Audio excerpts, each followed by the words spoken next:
ታዲያስ አለን ልጆች አደጉ አረ ጎርምሰዋል ታዲያስ ባክህ አለን አልኩ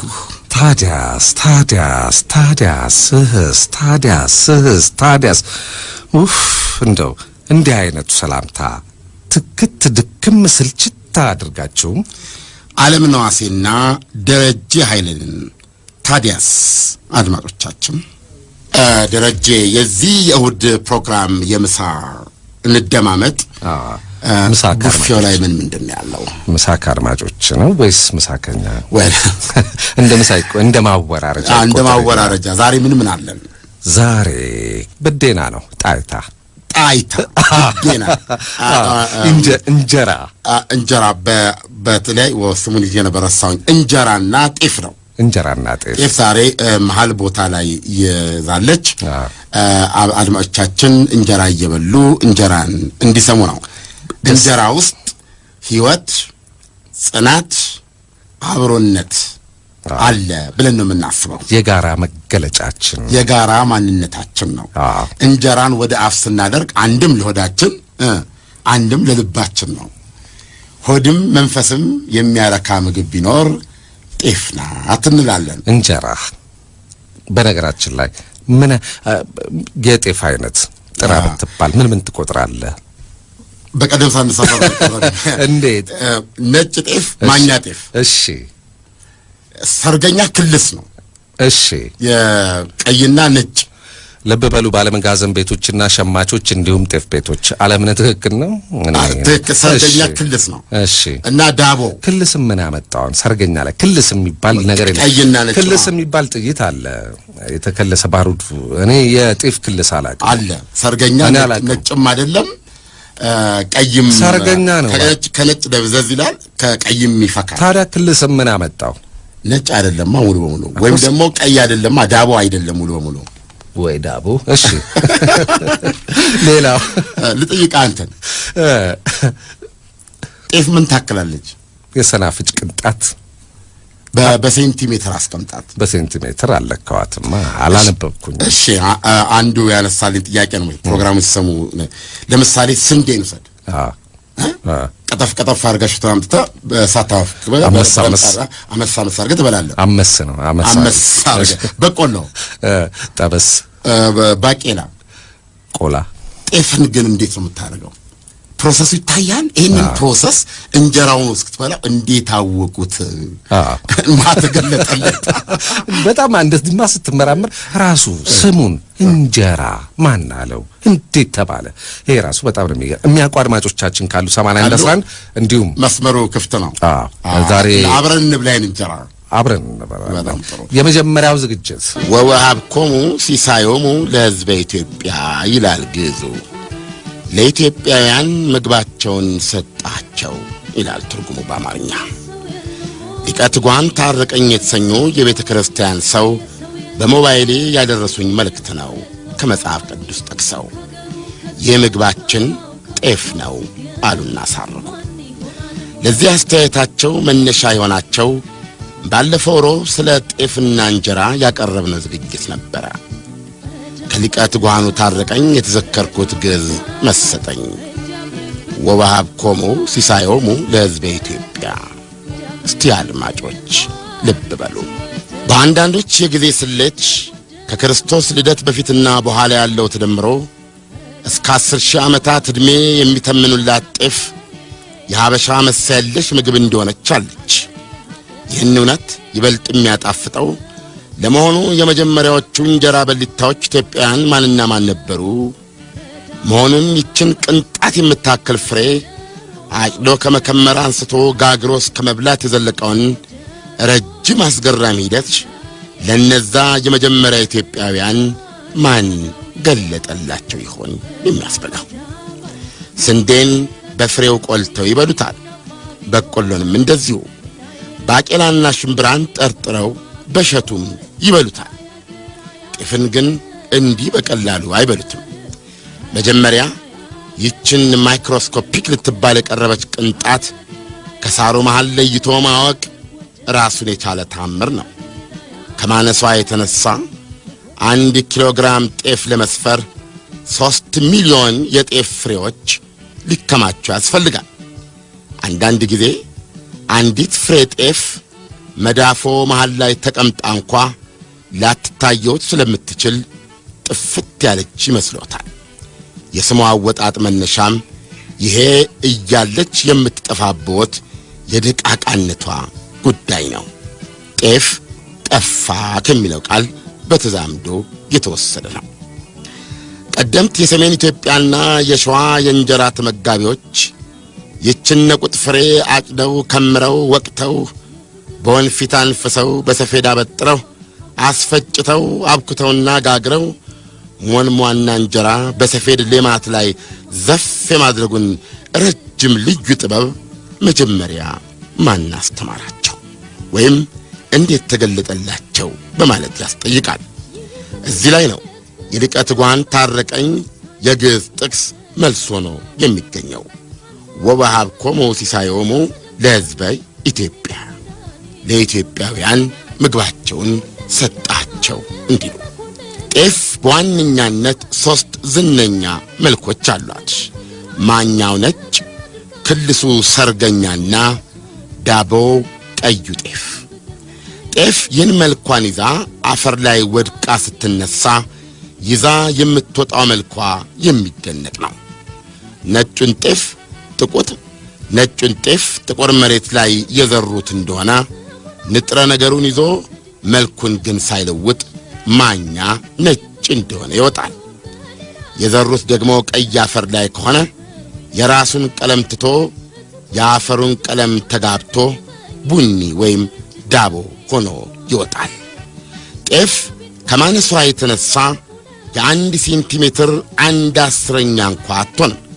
ነገር ግን 1 ስኒ ጤፍ ከሚሞላ ወይም ከሚሞሉ ጉርሻዎች አሜሪካውያን በጥናት እንደደረሱበት አንድ አሜሪካዊ በቀን ያስፈልገዋል ከሚሉት የካልሲየም መጠን፣ ካልሲየም ለአጥንትና ለጥርስ በጣም ወሳኝ ማዕድን ነው፣ 40% ማግኘት ይቻላል። በዚህ ስሌት መሰረት 3 ስኒ ጤፍ ያህል አብስሎ መብላት ዕለታዊ የካልሲየም ፍጆታውን በቀላሉ ያጎናጽፎታል። ጤፍ የምትታወቅበት ትልቁ ቁም ነገሯ ብረቷ ነው፣ ማዕድኗ ነው። የቀይ ደም የሚሰራ አይነተኛ ንጥረ ነገር ነው።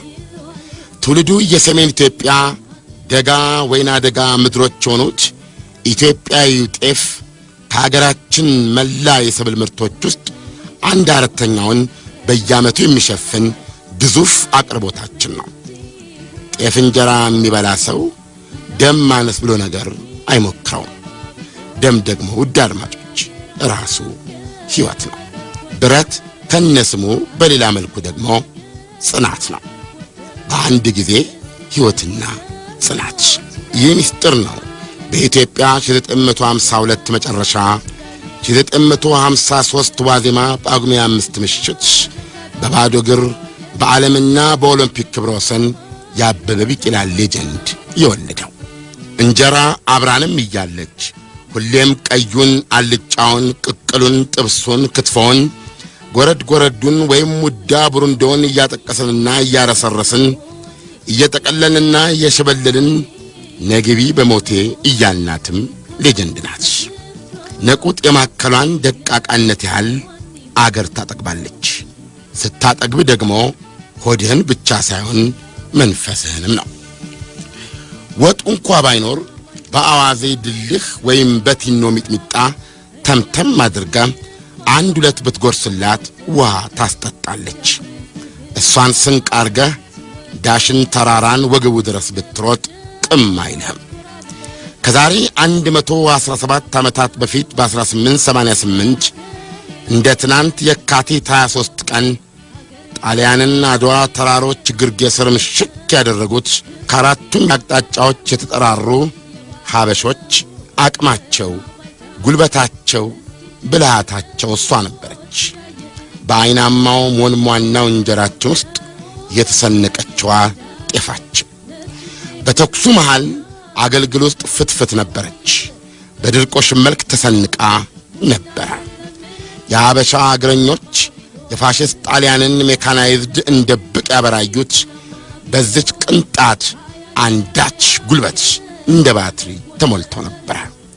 ጣሊያንና በቆሎ የአድዋ ጦርነት ላይ ተመሳሳይ አደጋ ነው የደረሰባቸው ማለት ይቻላል።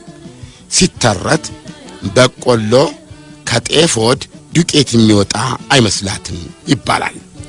ጣሊያንም ከአበሾቹ ጎፈሬ ከሌጣ እግራቸውና ከኋላ ቀር ዲሞፍተራቸው የአውሮፓ የቅኝ ግዛት መቀራመትን አከርካሪ የሚሰበርበት ምት ይሰነዘርብኛል ብሎ አልጠበቀም ነበር። እንጀራን የዚህን ደማመጥ ፕሮግራማችን የዕለቱ አብይ ርዕስ አስደርጎ ያሳጫት ምክንያት ግን ሌላ ነው። እሱም የሌማታችንን መሃል ያክል የልባችንን መሃል የምትነካ ባህላችን ማንነታችን መሆኗ ነው። እንጀራ ሐሺሽ ነው አለ ቀድሞ በዚሁ ፋና ብሮድካስቲንግ ኮርፖሬት የስፖርት ባልደረባ የነበረው ባልደረባዬ ዘራይ ያሱ አንድ ቀን ወዶ አይደለም ለእግር ኳስ ጨዋታ ዘገባ ሊቢያ ሄዶ ነበር። ቆይታው ከሳምንት በላይ ዘለቀ። ሩዙንም ዶሮውንም ዳቦውንም እያፈራረቀ ቢመገብም እንጀራ አላገኘም። እንደ ሱስ ስታዲየም ውስጥ ያስፋሽገኝ ያዛጋኝ ጀመረ። ደግነቱ አንድ ባለጠጋ ኢትዮጵያዊ እኔና የቲቪውን የስፖርት ጋዜጠኛ ዓለሙ መኮንንን ሊጋብዘን ወደ ቤቱ በመኪና ወሰደን። በጉዟችን ላይ ሳለን ቀስ ብዬ ወደ ጆሮ ተጠግቼ እቤትህ እንጀራ ይኖራል አልኩት። እሱም በጣም በመርበትበትና በማዘን ሚስቱ ጋር ስልክ ደውሎ የጤፍና የፉርኖ ዱቄት ቀላቅላ እንጀራ ጋግራ ትጠብቀን ዘንድ ባስቸኳይ ነገራት። ቤት እንደደረስኩ ገና በማዛው የዓይኔ እምባ ጠገገ። አንድ ሁለት ደረቅ ጉርሻ አፌ ውስጥ ስሞጅር ማስፋሸኩና ድብርቱ ጥሎኝ ጠፋ። ቆምጣጣው እንጀራ ወኔን አቆመጠጠው። ዓይኔ በራ። እንጀራ ሐሺሽ ነው አለና ደመደመ። እንጀራ በተለይ ለነፍሰ ጡሮችና ሕፃናት እንደዚሁም ለስኳር በሽተኞች እንደ መድኃኒት ይታዘዛል። የብረቱን ያክል በደማችን ውስጥ የሚኖረውን የስኳር መጠንም ይቆጣጠራል። ኢትዮጵያዊ ሰው ላለፉት 10 ዓመታት የተመገበውና ለሌላ 10 ዓመታት ደማችንን እንደሞላና መንፈሳችንን እንዳጸና የሚቀጥለው የኢትዮጵያዊ ሰው የብቻው የሆነው እህልዋችን እንጀራ የታላቅ ፍቅርና አንድነት አስገራሚ ምሳሌ ነው። ይቺ ትሪ ላይ ዘርግተን በአንድ ማዕድ የምንቋረሳት እንጀራችን ውስጥ ፍቅር፣ የቃል ኪዳን ጓደኛነት፣ የጋራ አብሮነትና ጽናት የሚሉ ከባድ ጽንሰ ሐሳቦች፣ እውነቶችና ሕይወቶች መገኘታቸው በእርግጥም ያስደንቃል። በሳር መልኩ የምትመረተው ይቺ በአንድ ጊዜ ሆድም መንፈስም የምታጠግብ ግን ነቁጥ የምታክል እህል የግንዷ መጠሪያ በፈረንጃፍ ላቭ ግራስ ይባላል። ይሄን መተርጎም መቼም የሚቸግር አይደለም። እንደኔ የፍቅር ቄጤማ ማለት ነው። የዚህን ጽሑፍ ማጀቢያ የሐና ሸንቁጤን የፍቅር ቄጤማ ማድረጌም ለዚህ ነው። የጤፍ ግንደ ሳሯ ልዩ መጠሪያ የፍቅር ቄጤማ ላቭ ግራስ ኢትዮጵያዊ ገበሬና ኢትዮጵያዊቷ ባለሙያ ሚስቱ ከአዝመራ እስከ ጉርሻ ያለውን አስደናቂ ሂደት አውቀውና ተገልጦላቸው ከፍቅር ቄጤማ ያመረቱትና የሰሩት እንጀራችን ገበታው ክብ ነው።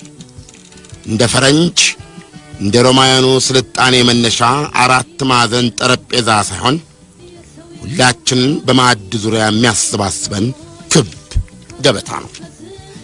ሁላችንም እንደደረስን ጣታችንን እየሰደድን ከወጡ እያጠቀስንና እየጠቀለልን አብረን በስምምነት የምንቋረሰውን ያክል እንደውም በበለጠ አንዳችን ለሌላችን ሌላችን ለአንዳችን የምናጎርሰውና የምንጎራረሰው መሆኑ ደግሞ ይበልጥ ይደንቀኛል። የራስን ረሃብና አምሮት ገታርገህ የወዳጅን የፍቅረኛህን የጓደኛህን አምሮት ቀድሞ ለማሳካት ከእንጀራው በግዙፉ ቆረስ ከወጡ ጠቀስቀስ አርጋ ጉንጭ እንዲያስጨንቅ ሸብልለ የምታጎርሰውና የምትጎራረሰው የዓለማችን ብቸኛው አይነት ብሔራዊ ምግብ ካለ እንጀራ ብቻ ይመስለኛል። በርግጥ ድንች በሹካ ወደ ሌላው አፍ ማቀበል ይቻላል። እሱ መቀባበል እንጂ መጎራረስ አይባልም። በመካከላቸው ብረት ተዘርግቷልና።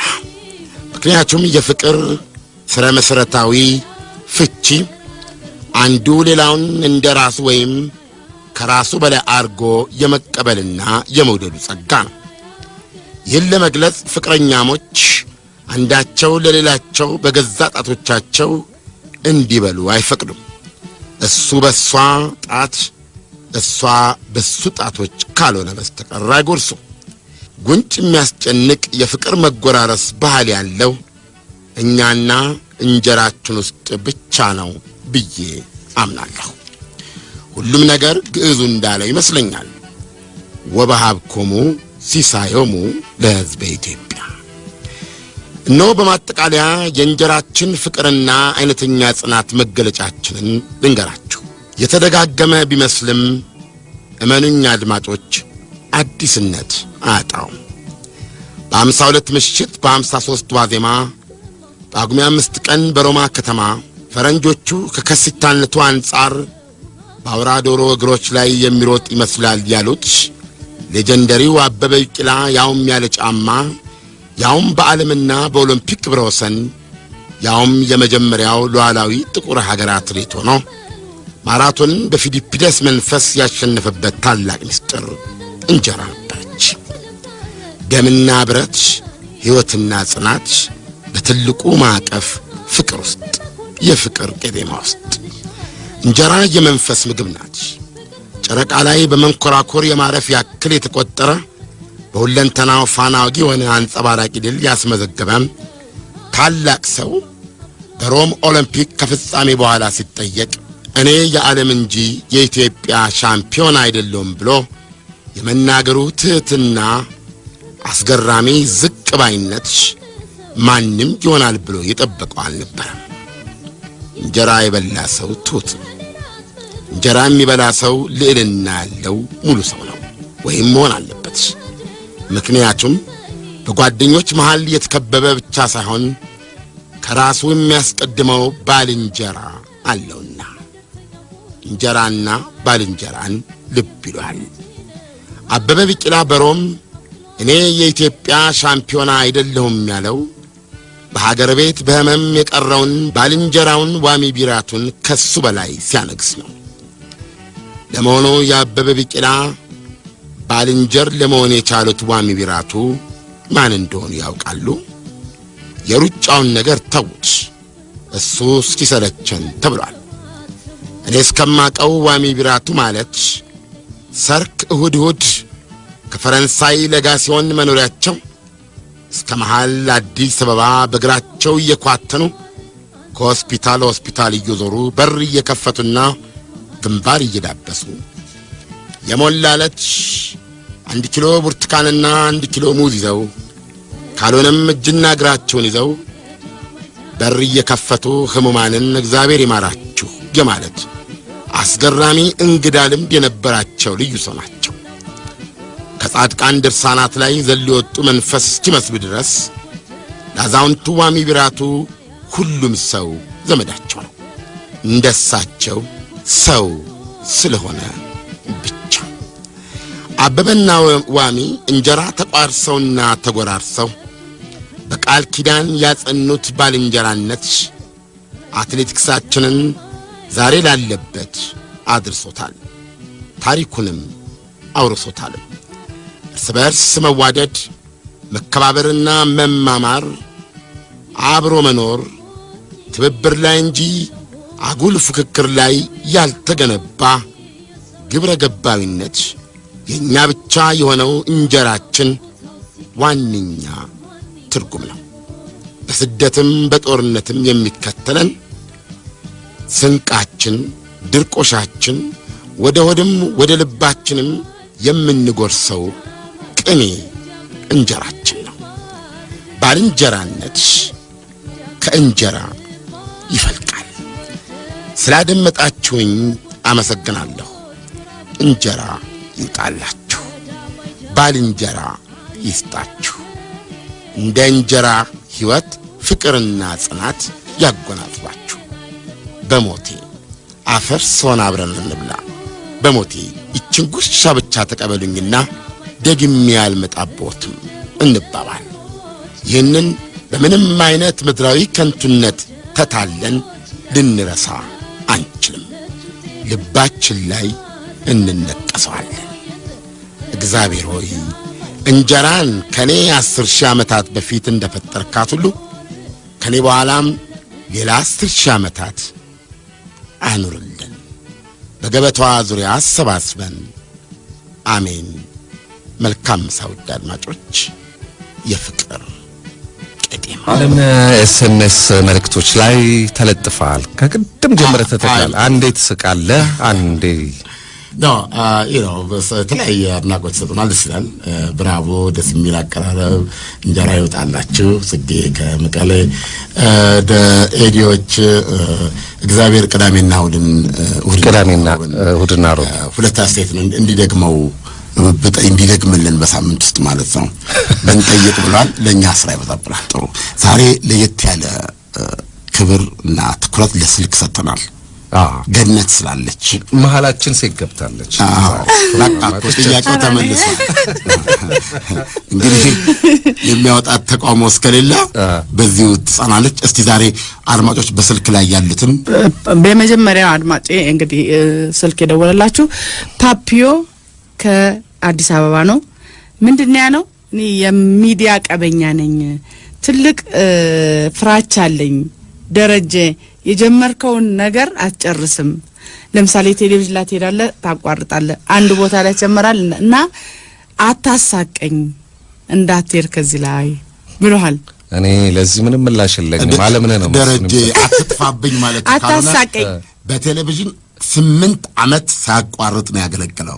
ደረጀ ጀምሮ የሚጠፋ አይደለም አለ። እንደዛ ደግሞ የጤፍ እንጀራ የሚበላ ጽናት አለው ነው። ከደቡብ ጎንደር አሁንም አቶ ንፋስ የተባሉ አድማጫችን፣ የኑስ የሻው የተባሉ አድማጫችን መጀመሪያ ጋዜጠኝነቱን የጀመረው ማን ነው? ከሁለታችን እና እናንተ ፈርጦች ናችሁ እንቁ እያሉ ነው። ደረጀ በስንት ዓመት ምረን የጀመርከው? እኔም በ1975 ነው። ታውጂ እኔ 4 ዓመት ዘግይቼ ነው። በ79 4 ዓመት ግን በእድሜ ግን ያው የእድሜ ልዩነት ላይሆን ይችላል። ቀድሞ የመሰልጠን ነው አይደለም። ሌላው መስፍን ጌትዬ የተባለ አድማጫችን ነው።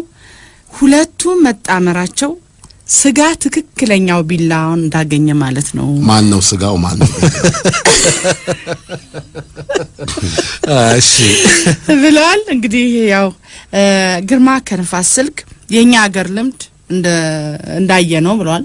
መጀመር ነው እንጂ መጨረስ ላይ ያስቸግራል። ስለዚህ እናንተ ጀምራችኋል፣ በአደራ እንዳትለያዩ። የድሮውን እሁድ አስታውሳችሁኛል።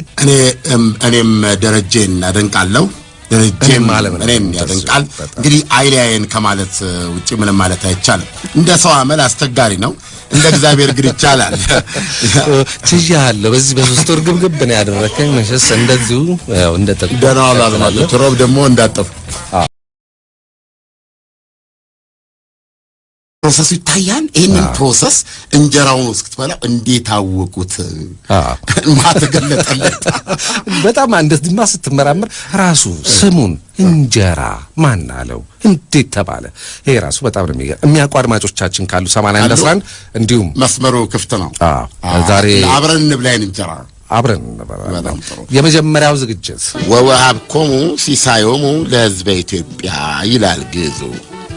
ለኢትዮጵያውያን ምግባቸውን ሰጣቸው ይላል ትርጉሙ በአማርኛ። ሊቀ ትጉሃን ታረቀኝ የተሰኘው የቤተ ክርስቲያን ሰው በሞባይሌ ያደረሱኝ መልእክት ነው ከመጽሐፍ ቅዱስ ጠቅሰው። የምግባችን ጤፍ ነው አሉና ሳረኩ። ለዚህ አስተያየታቸው መነሻ የሆናቸው ባለፈው ሮብ ስለ ጤፍና እንጀራ ያቀረብነው ዝግጅት ነበረ። ከሊቀ ትጉሃኑ ታረቀኝ የተዘከርኩት ግዕዝ መሰጠኝ። ወወሀብኮሙ ሲሳዮሙ ለሕዝበ ኢትዮጵያ። እስቲ አድማጮች ልብ በሉ።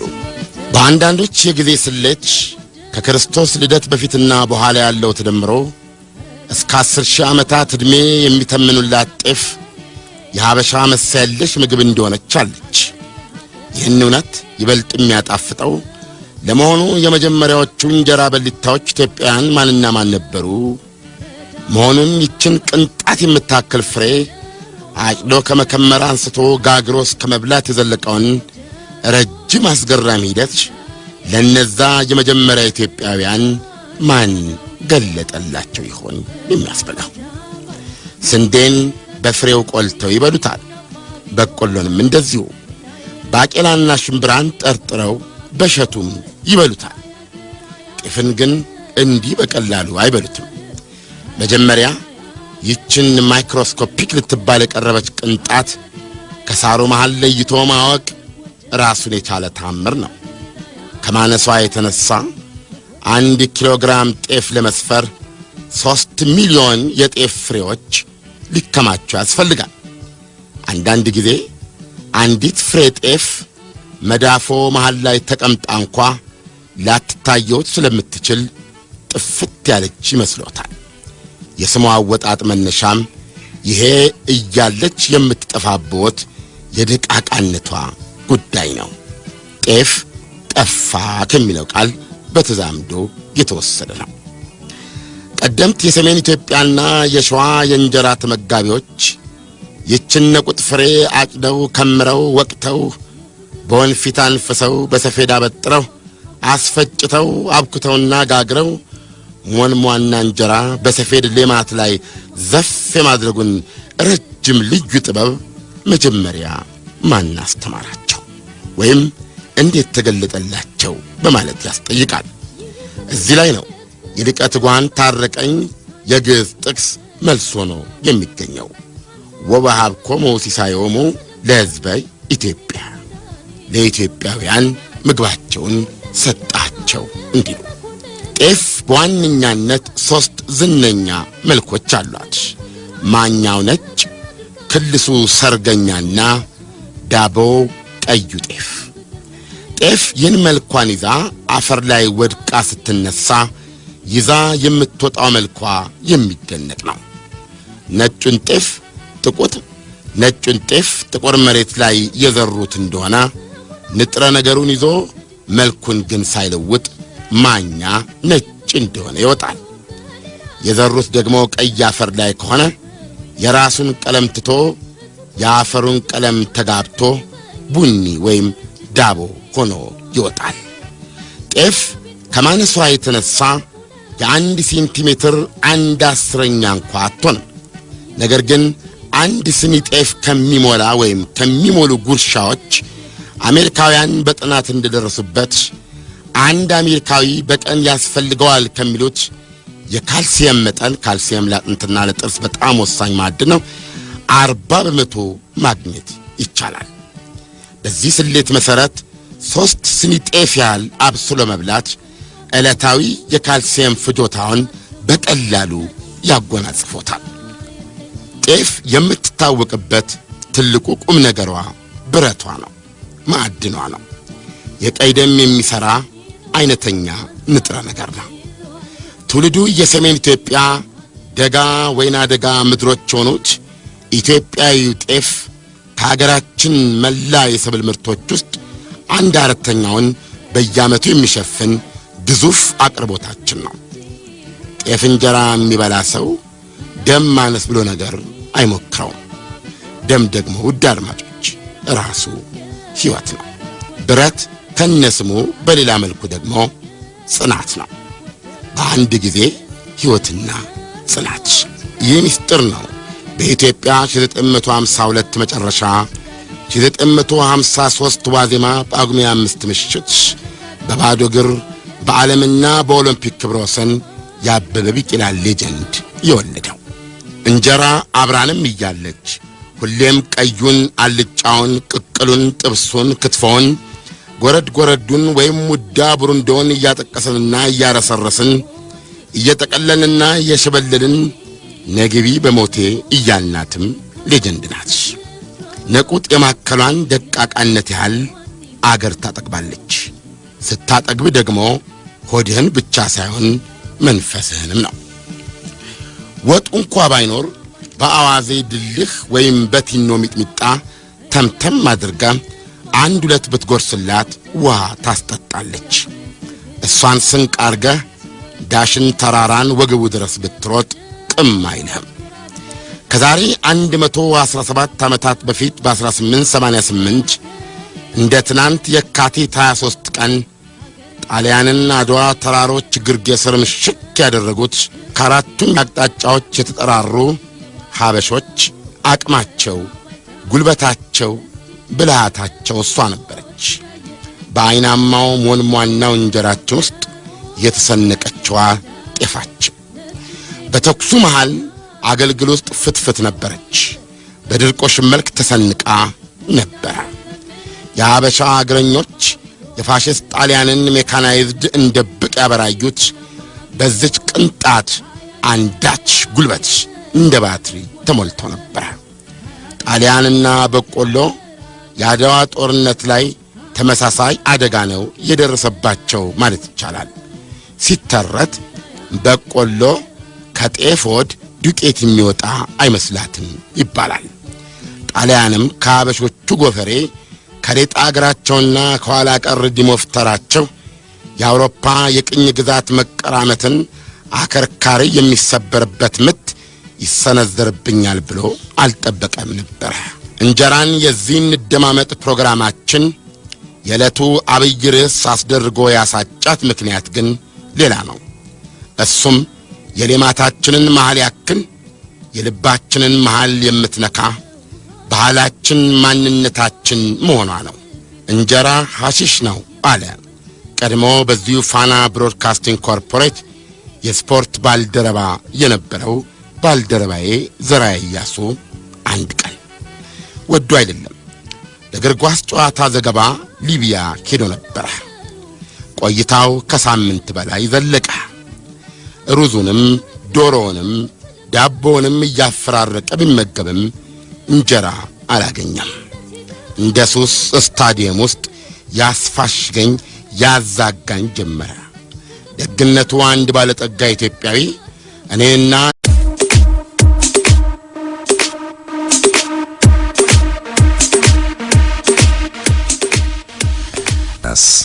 አለን ልጆች አደጉ?